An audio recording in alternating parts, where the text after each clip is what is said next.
Shocking. Fact. Proof 1. In the 17th century, water was considered more dangerous than the plague, especially for women of noble birth. That's right, forget the image of pristine ladies with fragrant curls and porcelain skin gently dabbing themselves with rosewater 3 times a day. In reality, noble women of the time proudly went years without touching water, firmly believing they were protecting their health, virtue, and moral standing. The medical experts of the day claimed that warm water opened the pores, making the body vulnerable to invisible mists of disease, basically ghost germs. And just to seal the deal, the church chimed in, declaring baths to be breeding grounds of lust and sin. The result? Hygiene turned into performance art. Washing yourself meant gently dabbing your face, neck, and hands with a cloth dampened in vinegar, alcohol, or even your own saliva. Refreshing, right? A delightful blend of decomposition and delusion. The less water, the more noble you were. That was the logic. Soap? Dangerous, baths, risky. And if, heaven forbid, you did step into a tub, it was a solemn, reluctant affair, usually shared with your whole family, one after another, like a sad, soggy conga line. So next time you're admiring a portrait of a powdered marquise in silk and lace, remember, beneath the pearls and perfume was skin that hadn't seen a drop of soap since the last solar eclipse, and likely smelled like a wine cellar that lost the will to live. Shocking fact. Number 2. When noble 17th century French families finally decided to bathe, it looked more like a stewing ritual than a cleansing one. Ah yes, the image of a luxurious bath in the age of Louis XIV. Gilded edges, lavender oils, scented candles. Forget it. If bathing ever happened in Versailles, it was less spa day and more sweaty soup for 6. 1 wooden tub, 1 family, 1 disgusting order of operations. Naturally, the men bathed first, because status, of course. Then came the women, the children, the servants, and maybe even the family dog to round things off. By the time our highborn lady, draped in pearls and powdered to perfection, slid into the tub, the water was already cloudy, tepid, oily, and rich with the legacy of everyone who came before her. This wasn't bathing. This was marinating in aristocratic leftovers. And don't assume they changed the water.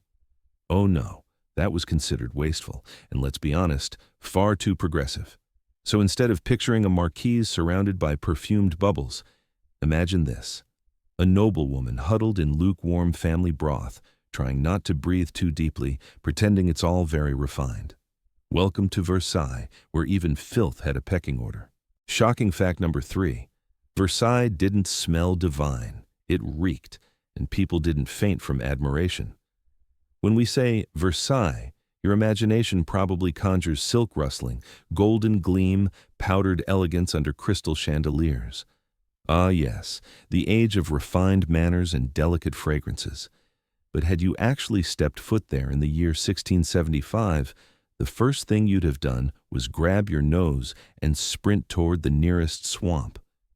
At least there, the stench was honest. Here's the unperfumed truth. Versailles stank. Stank. Not a mild mustiness, not an old-world charm aroma. It was a choking fog of rot. Guests complained of a stench oozing through the walls, and no, that wasn't a poetic exaggeration.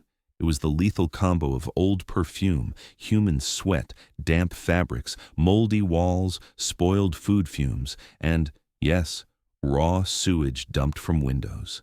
To mask it, courtiers drowned themselves in so much perfume that a modern-day fragrance chemist would die of olfactory overload. Ladies developed chronic headaches from the relentless scent assault. But did it help? Hardly. When you pour jasmine and rose oil over a foundation of urine and mildew, the result is something between a rotting flower shop and a summer bus ride from hell. The royal halls you tour today were, back then, more like a moist, over-decorated tenement without ventilation, just with more lace and louder wigs. The shine was real, but breathing was a risk. If Versailles had a luxury fragrance line, it would be called L'Empire de la Peace. And yes, it would come with a free gas mask. Shocking fact number 4, Versailles had everything except toilets. So people relieved themselves. wherever they could. Ah, majestic Versailles, the symbol of royal power, architectural perfection, and endless silken splendor. But you know what it almost completely lacked? Toilets. No porcelain thrones, no flushing miracles, not even a humble outhouse, just creative solutions. Because when nature calls, Versailles didn't answer. It panicked. Instead of actual bathrooms, noble courtiers relied on chamber pots, which they tucked behind curtains, under beds, or between a priceless vase and a marble bust. Empty them. Pfft. Why bother? It was far more convenient to toss the contents straight out the window. Hopefully not on someone's powdered wig below, but no guarantees. And some, let's say, freer spirits didn't even bother with the pot. Men would urinate off balconies. Ladies, too busy plotting scandal or fluttering fans, found shadowy palace corners for their own relief. Yes, inside the palace, in the corridors, where dignitaries strolled and duchesses glided in satin. Watch your step. You might land in the legacy of the Marquis de Something. It was especially charming in the summer, when the heat mixed with perfume, spoiled food, and excrement to form a fragrance so powerful it could repel invading armies. Foreign dignitaries were stunned. This, they thought, is the palace of the most powerful king in Europe, and it smells like a dockside latrine. So next time you admire the Hall of Mirrors, remember, beneath the gold leaf and crystal was a very literal undercurrent. Versailles wasn't just a palace, it was a gilded, open-concept public restroom. Shocking fact number 5. In Versailles, cleaning happened once a week. Let us repeat, once, a single time, per week, and everyone called it an improvement. Picture yourself walking into the Hall of Mirrors, splendor, shine, gilded walls, majestic portraits. Now imagine that on your way to this magnificence, you stepped over human waste not once, not twice, but 7 times, sometimes fresh, sometimes aged like fine wine. Before the royal decree of 1715, thank you, Louis XIV, for your groundbreaking sanitation reform. The palace corridors went uncleaned for weeks. No schedule, no responsibility, no shame. Whatever the nobles tracked in with their silk slippers, be it mud, manure, or something more personal, just stayed right there. When the king finally issued a decree, clean the corridors once a week, the court breathed a sigh of relief, not because it was suddenly clean, but because at least the filth had a refresh rate. Imagine celebrating the fact that your garbage gets taken out every 7 days, but no one mops, no one opens a window, and the smell just politely rotates. And the stench? Oh, it didn't leave. It just evolved, a shifting perfume of aristocratic rot. Servants scrubbed while pinching their noses. The refined courtiers simply avoided the hallways altogether, sneaking along balconies, garden paths, even window ledges, like rats, but wearing lace. The takeaway? Even the palace of the Sun King couldn't escape the tyranny of filth, because in Versailles, cleanliness is next to godliness really meant. At least it doesn't crunch underfoot more than once a week. Shocking fact number 6, Versailles had never heard of toilet paper. Instead, they used rags, straw, leaves, and, God help us, hands. Ah yes, it's comforting to imagine that inside this dazzling palace, where each chandelier weighed half a ton and women wore jewelry worth entire provinces, they also wiped their royal rears in a majestic fashion. But no. The same courtiers who debated silk shades with the gravitas of philosophers were cleaning themselves with whatever they could grab, sometimes literally. Toilet paper? Not a thing. Paper, of course, existed, but it was reserved for love letters, poetry, and the occasional execution warrant. Using it for hygiene? That would have been scandalously wasteful, even for people tossing filth out palace windows. So what did they use? Prepare yourself. Bits of cloth, dried leaves, straw, scraps of fabric, and, in some truly dark moments, moss. The boldest among them? A bare hand. Yes. The royal flush, pre-flush, and afterward, nothing. No soap, no rinse, no rush to the wash basin. Just wipe, forget, and carry on with the symphony. Maybe pat your dress. Maybe bless yourself. Maybe both. All of this in an environment where plumbing was non-existent, toilets were mythical, and wash basins were luxury items. The result? Versailles became a breeding ground for everything that itched, oozed, and crawled. Parasites, infections, constant discomfort, hidden beneath lace, wigs, and powdered faces. So if you think the 17th century was the age of elegance, be sure to clarify. From the front, perhaps. From the back, sticky, filthy, and smelling like a barnyard thunderstorm. Shocking. Fact number 7. On the heads of noble ladies, there were actual ships. And not just ships. As they say, hold your head high, especially if it's balancing a life-sized frigate, sails, rigging, and perhaps a decorative seagull. Welcome to the fashion of the late 18th century, where a woman's hairstyle wasn't just hair. It was an architectural statement of social status, political alignment, and sheer willingness to suffer. We're talking structures up to half a meter tall. It all began with a wire frame, then came horsehair, wool, and cotton padding, generously glued together with beef tallow, a fragrant delight from the kitchens of madness. Then came the decor.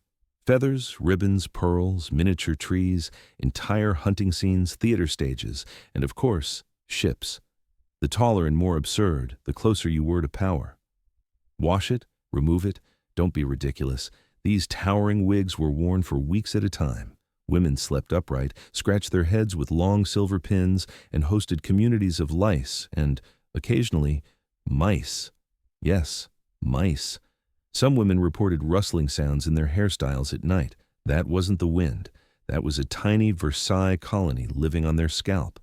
And all this for status, for the queen's nod of approval, for the gossip that you were the tallest woman at the ball, not metaphorically, but literally. So next time you're complaining about your hair not cooperating, just remember these ladies. Their hair could block the view, burst into flames from a candle, or, in some cases, set sail. Shocking fact number 8. In Versailles, lice weren't shameful. They were styled, in fat, and worn like a fashion badge of honor.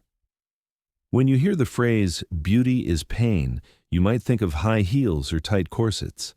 But the ladies at the court of Louis XIV didn't stop at mild discomfort. They slathered their heads in beef fat, on purpose, with pride. This fat was called pomade. And no, it didn't smell like fresh lavender. It was thick, warm, greasy, and perfect for one sacred duty, holding a hairstyle the height of a small child. But the side effect of this glistening vanity? A living zoo, larvae, fleas, the occasional mouse, but especially lice. Not only did they appear, they thrived.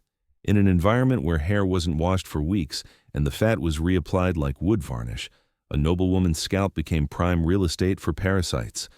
What did they do about it? They accepted it. In fact, lice were almost a status symbol. Being entirely clean might suggest you were poor and couldn't afford a proper hairstyle.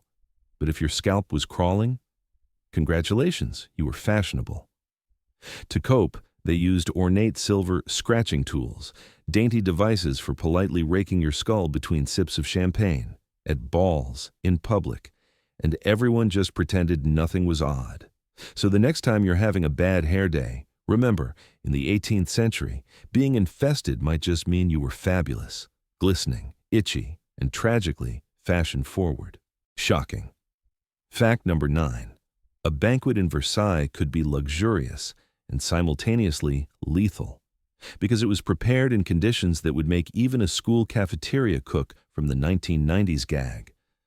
Ah, Versailles, the palace that smelled of perfume, wigs, and rotting meat, lavish feasts, golden cutlery, porcelain plates, and ivory-handled knives. But the actual food preparation? It was a horror movie disguised as haute cuisine. Sanitation? Never heard of it. Refrigeration? Zero. Ventilation? Non-existent. Plumbing? Don't make me laugh. Anything not eaten would rot. Anything stored would start to squirm. A humble kitchen boy could be roasting a pheasant while stepping into raw sewage. And if you've read fact number 4, you know sewage is just a fancy word for chamber pot juice tossed out a window. Human waste regularly flooded the royal kitchens. And if you think the dishes were organized by freshness, think again. A decaying hair leg went to the count, a moldy pear to the duchess. As long as it was plated nicely, no one asked questions. The result? Widespread diarrhea. vomiting, fevers, and everyone's favorite, the tapeworm. Yes, even Louis XIV reportedly passed one 6 inches long, like some hellish firework from the underworld. But behind the golden forks and powdered faces, everyone suffered in silence. Nobles whispered to each other how gracefully the marquise is dying. So next time you think your steak is a little undercooked at that trendy new restaurant, just remember Versailles. The food was noble. The bacteria, aristocratic. Shocking. Fact number 10. Childbirth as public spectacle. No curtains, no silence, not an ounce of dignity. Have you ever been terrified at the thought of giving birth on camera? Forget it. For royal ladies in the 17th and 18th centuries, it was their own real-life reality show, except the delivery room was the palace, and the tickets weren't sold, they were handed out based on rank. If you were the Queen of France, you gave birth under candlelight, under the watchful eyes of nobles, priests, doctors, and random onlookers. Because your pain wasn't the point. The real concern? That the baby was real and had a penis. People feared baby swapping, that instead of a future Louis, some peasant infant might be slipped in. So birth had to happen in full view, literally, no curtains, no privacy, just trembling courtiers fainting from the smell, the heat, and the tension. Marie Antoinette once fainted during the grand finale of her own birth scene. Applause, collapse, curtain call.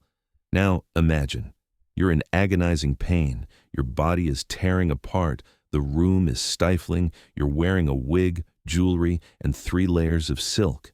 And 30 people are watching you. Some are snacking, some are whispering commentary, and all of them are politely smiling. So if you thought childbirth was supposed to be personal, sacred, and intimate, in Versailles, it was ballet, with blood, agony, and a cheering audience. And here's the kicker. Even childbirth wasn't about the child, it was about the title.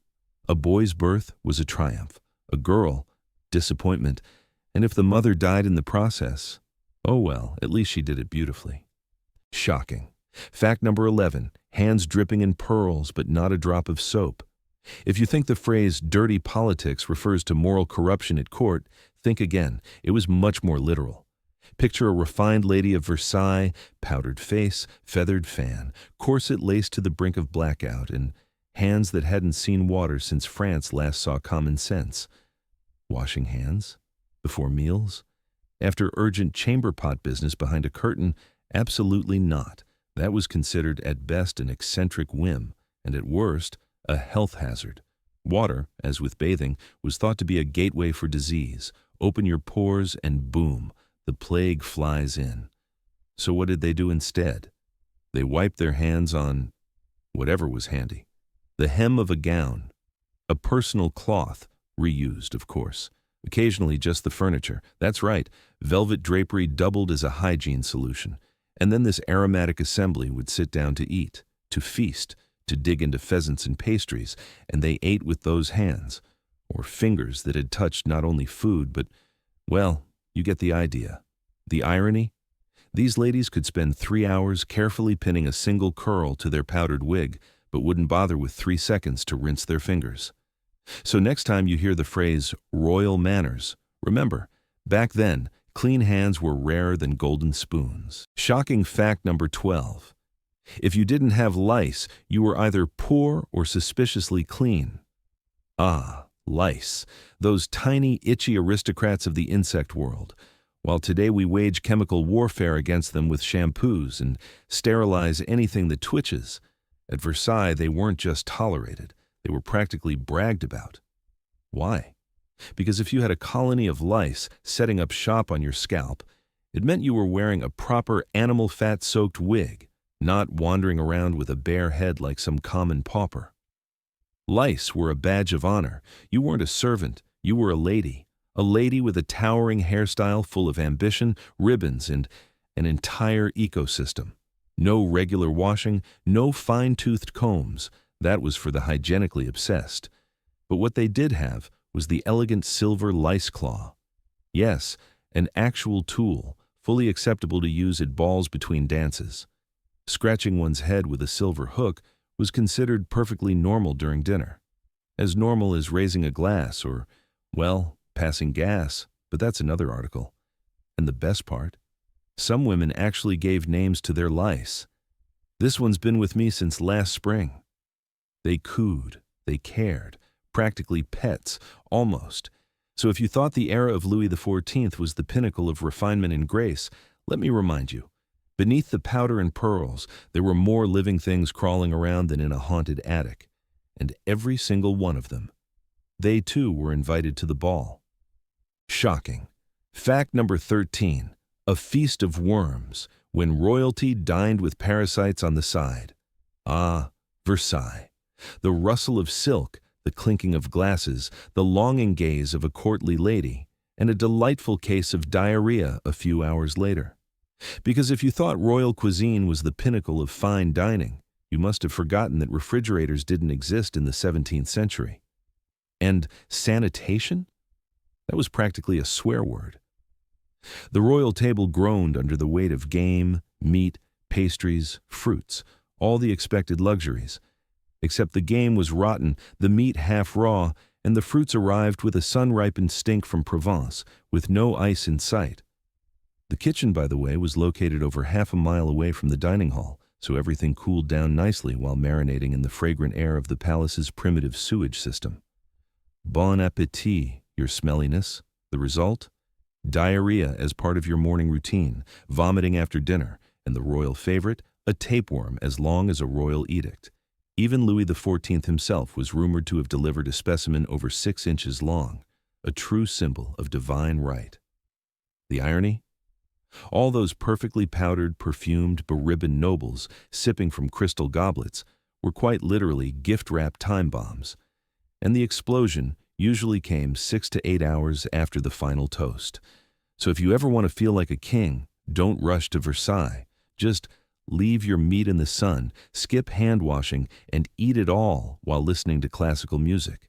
Then you'll understand the true royal experience. Not a feast, but a gamble with parasites. Shocking fact. 14. His royal tapewormness, when even the Sun King couldn't outshine a parasite. O Louis XIV, the Sun King, master of Versailles, God's chosen monarch with a wardrobe bigger than most villages and a palace where gold practically grew on the walls. But beneath all the powdered wigs, velvet cloaks, and divine right delusions, Louis harbored a secret guest in his royal innards, a tapeworm. Not just any wriggly intruder, mind you, but one reportedly 15 centimeters long, regal, refined, and thoroughly revolting. Yes, the man who thought he was the state, l'état, c'est moi, was also the proud landlord of a ribbon-shaped parasite slithering through his intestines like it had VIP access to his digestive tract. This isn't satire, it's science meeting karma. Why? Because despite all the opulence, Versailles was a bacterial battlefield. The kitchens? Filthy. The meat? Undercooked. The water? Questionable. And the king's physicians? More likely to prescribe powdered unicorn horn than basic hygiene. In a world where eating a roast pheasant meant playing parasite roulette, Louis just happened to lose spectacularly.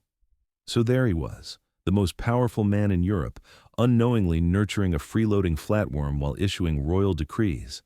Irony never smelled so funky. And here's the kicker. No one even blinked. Tapeworms were so common among nobles that passing one was practically a rite of passage. Nobility came with jewels, titles, and, apparently, intestinal hitchhikers. So next time someone sighs, "Oh, to live like royalty," just remember, behind every velvet curtain in Versailles lurked a parasite, a chamber pot, or something even worse. Even Louis XIV, the Sun King himself, couldn't outshine the squirming truth inside him. Shocking. Fact number 15. Public childbirth, or how an intimate moment was turned into a royal spectacle. Imagine this. You are the queen, in your 9th month of pregnancy, exhausted by heat, swelling, and the weight of your title. And now the hour has come. But instead of a quiet room, dim light, and a few trusted people, you are carried into a hall where a crowd of courtiers has gathered, ladies in silks, gentlemen in lace cuffs, pompous ministers, curious ladies-in-waiting, and even random onlookers who were allowed in just to watch. They all came to make sure you actually give birth to a legitimate heir and not swap the baby for someone else's foundling. Charming, isn't it? Even in Versailles, where they knew how to turn any trifle into a spectacle, this event had a special grandeur. You were seated or laid in such a way that everyone could see everything. The concept of personal boundaries in the 17th, 18th centuries clearly had not yet been invented. Moans of pain were mixed with the whispers of courtiers discussing whose hair was styled better that day and who wore the larger earrings. The danger was not only in the psychological torture. The more people in the room, the higher the chance of catching an infection. But who cared? The show was the main thing. If the queen died in the process, it simply became part of the legend that would later be retold at court. Imagine, you are in agony, and someone in the front row is munching a pastry and giggling while debating who the baby will look like. Sometimes the number of witnesses reached dozens, and the room became so stuffy that the mother herself fainted. But no one left, because the moment of truth was almost there.